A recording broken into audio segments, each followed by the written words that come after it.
Hi everybody, so today we're going to be talking about series and parallel circuits in AC.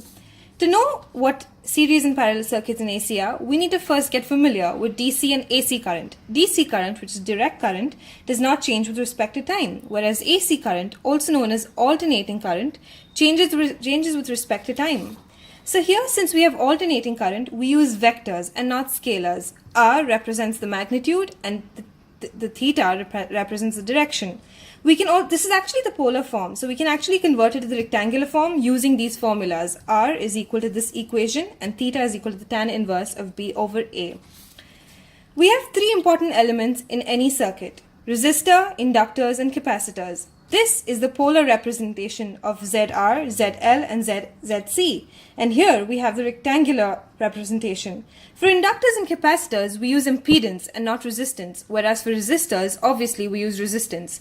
What is impedance? Impedance is basically resistance with frequency dependency. Some rules that we've learned previously that we've used in DC currents can also be applied to AC current. Some of them are Ohm's law, KVL, KCL, nodal analysis, Thevenin, current and voltage divider. For Ohm's law, whereas, we have V is equal to IR, what we've learned.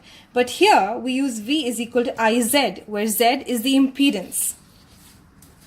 We've got RCL circuits, series and parallel. Without the capacitor and inductor, Z is just equal to R, which is impedance is equal to resistance that we normally usually do. But if we've got resistors, capacitors and inductors in a circuit, we use ZT is equal to R plus JXL minus JXL. Here we use this is because in capacitors, the current is leading the voltage by 90 degrees, and in inductors, the voltage is leading the current by 90 degrees. To find XL and XC, these are the following formulas. Both of them, as you can see, are frequency dependent. And finally, coming to the conclusion, how do we calculate the series and parallel impedance? ZT is equal to sum of all the impedances, and for parallel, ZT is equal to this very particular equation. Thank you so much.